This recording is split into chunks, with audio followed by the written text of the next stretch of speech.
I want to introduce you to my parents, Don and Ellen. They've been married for 50 years now.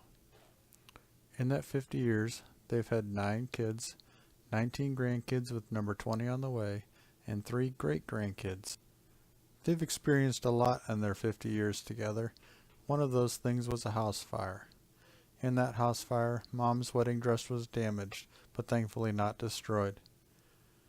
This dress has been sitting in my garage in a trash bag for the past 16 years. So my siblings and I, along with our spouses, decided to send Mom's dress off to be cleaned and preserved. And then I decided I didn't want it sitting around in a box and that it should be displayed. So I designed. The design is very simple, with 2 shelves, top and bottom, 2 sides, and a door. There's a French cleat along the top of the back, as well as the brace near the bottom. These are both pine and are left unstained, as they're not visible once the box is on the wall. I just cut the side pieces to width, and here I'm cutting the shelves to length. Then I'll go back to the table saw and cut the side pieces to length, cutting them both at the same time to make sure they're exactly the same.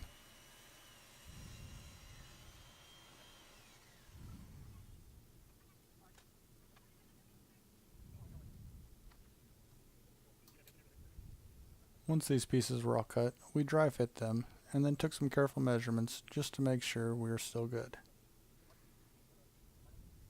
And then we decided which edges would be out and which ones would go to the back.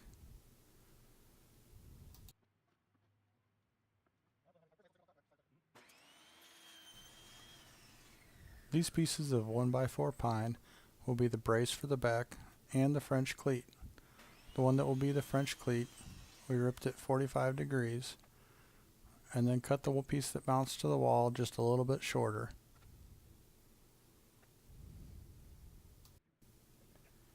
Let me tell you a little bit more about my parents. Mom grew up in Iowa. Dad grew up in Wisconsin. They met at Concordia University in River Forest, Illinois. Mom and Dad are both Lutheran school teachers. They started in Illinois, then St. Louis, then Oklahoma, then Colorado, then back to Oklahoma, then back to St. Louis, then back to Illinois, and then out to Colorado where they finished their careers. They're now retired and enjoying their mountain home in the Rockies of Colorado. We ripped the door to width on the table saw. Then we routed the edges to match the same profile as we did on the shelves.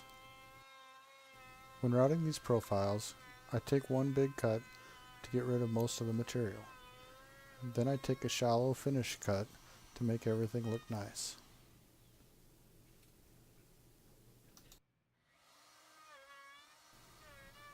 The year after the house fire, my parents lost their cabins in the mountains of Colorado to a wildfire.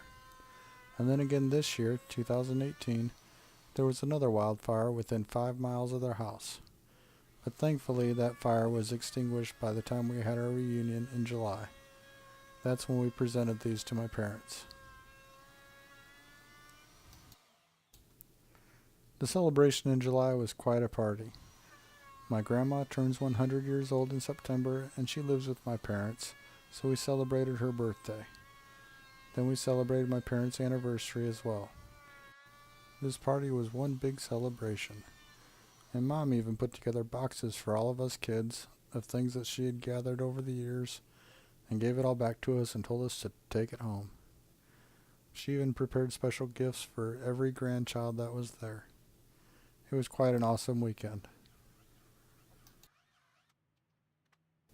To assemble the frame of the boxes, I used pocket hole screws and wood glue, using the screws to put it together as a dry fit, and then once it was stained, I added glue to the joints.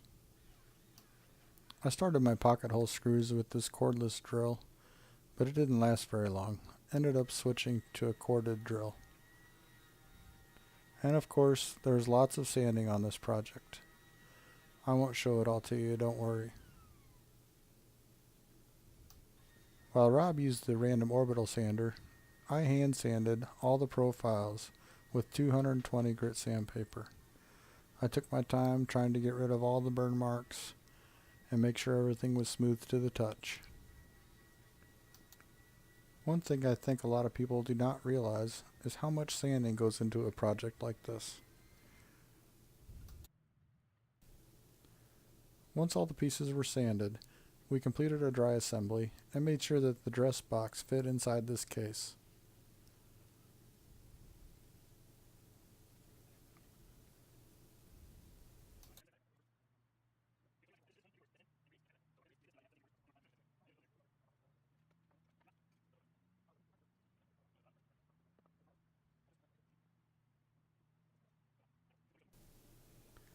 After assembling the box, the next step was to cut the door to length. Using my homemade guide for my circular saw, I cut the door to length. This blade has high tooth count and cuts a very smooth edge.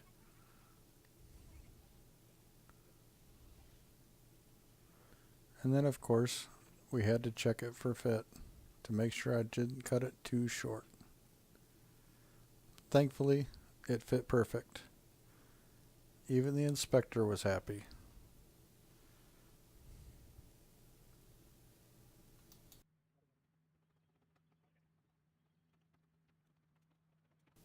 The next step was the most nerve-wracking for me, and that was cutting the oval in this door. Thankfully, I met Devin Richter, the Wood Victor, on Instagram, and he lives not too far from me. So after talking to Devin a few times, we made arrangements, and I went to his house one evening, and he used his Shipoko to cut the oval for me. We did cut a practice piece and a piece of Luan, just to make sure the dimensions were right. Thank you very much, Devin, for cutting this for me. It took this machine minutes to cut a perfect oval. I would have spent days probably trying to do this by hand. These things are amazing.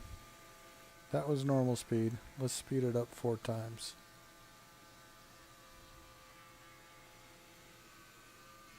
It took 3 passes, going down approximately 1/4 of an inch each pass.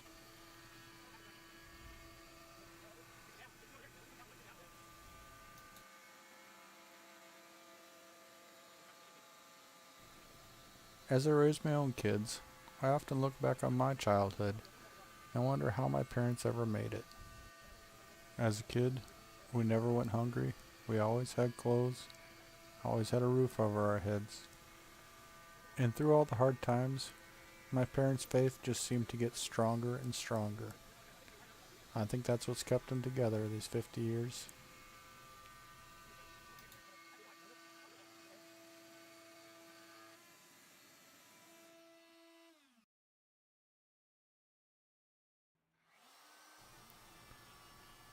The next step was to round over the inside edge of that oval.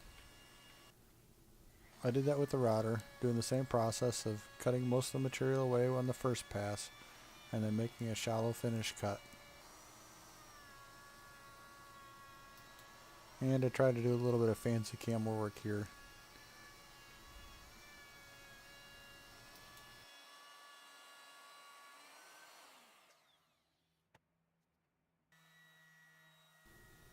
And don't think I chinced on this piece. I sanded it as well, using the random orbital sander for the face and the back, and hand sanding the inside edge. I wanted to stain this project because I wanted a contrast between the white dress and the cabinet, so I used this dark walnut stain, wiping it on, letting it sit, and wiping off the extra.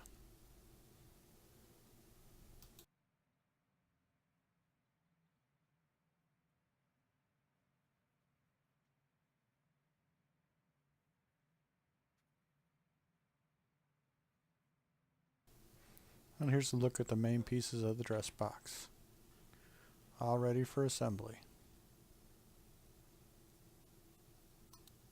So I let the stain dry, and then I assembled with the pocket hole screws again, but this time I added wood glue to all the joints.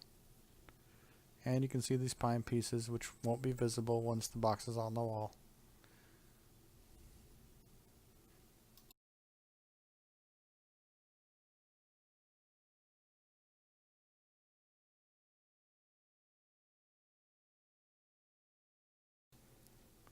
Once assembly was complete and all the glue was good and dry, I scraped off any extra squeeze out, and then I wiped on several coats of wipe-on poly with a satin finish.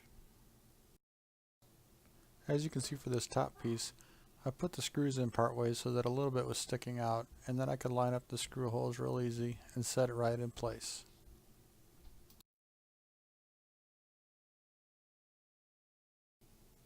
I added this little trim piece to the top of the cabinet. It'll keep anything that's set on top from sliding off the front. I used a 1/4 inch by 3.5 inch piece of oak to make trim pieces to hold the glass on the back of the door.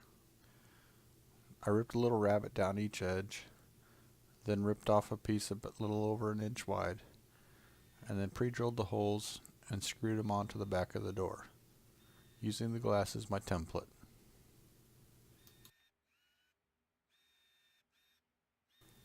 I sanded and stained these pieces to match the rest of the cabinet, and then I polyurethaned them and did not glue them on.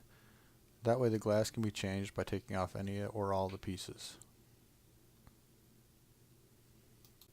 And a note on the glass. I was fortunate that the big box store I went to had a big scrap piece, and they were able to cut 2 of these pieces of glass, which was a benefit that you'll hear about in just a minute. And they only charged me 50 cents for the glass. So there's a tip: ask about scrap glass and see if they have any pieces that'll work for you. And here's the dress box complete. There's 2 picture frames and a cross on top that I made mostly out of scraps from the box. And there's some poplar on the cross as well. And you'll notice a second box in this picture. Well, that was something we came up with for my dad. We bought a vintage tux and then this form to hang it on. And so I designed a second box around that and began the whole process again, getting some more red oak, cutting it to size, and assembling a new box. Again, the box was assembled with pocket holes, and the door was not a solid piece this time. I made it square out of 4 different pieces, and I was able to use that second piece of glass. I used the same routed edge details so that both boxes match. The dimensions are different on both boxes. The tux box is taller and wider, but not as deep.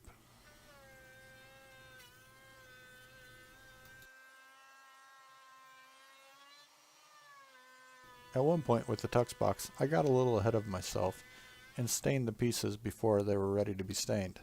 For instance, the door pieces weren't quite the right dimension, and I hadn't routed the edges on it yet. So you'll see I had to touch up some of the stain here a little later on. But I assembled the door with pocket hole screws, and again made the trim pieces to hold the glass on the back, and routed the edges of the door and rounded over the inside. And again I made 2 passes with the router on all these cuts. The first cut was the deeper cut, taking out most of the material, and then a final cut to clean up all the edges. And here's the tux box complete. You see a little light coming over the shoulders of the tux, because the tux is not inside a box.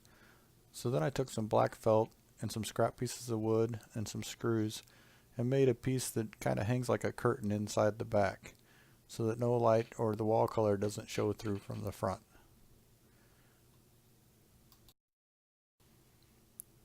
And now this box is complete as well, and the tux is wrapped up and ready for transport.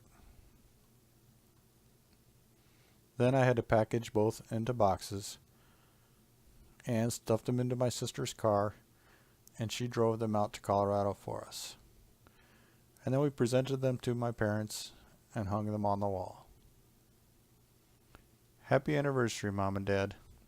Thank you for always being there and for everything you've done for us. And a special thanks to my siblings and their spouses.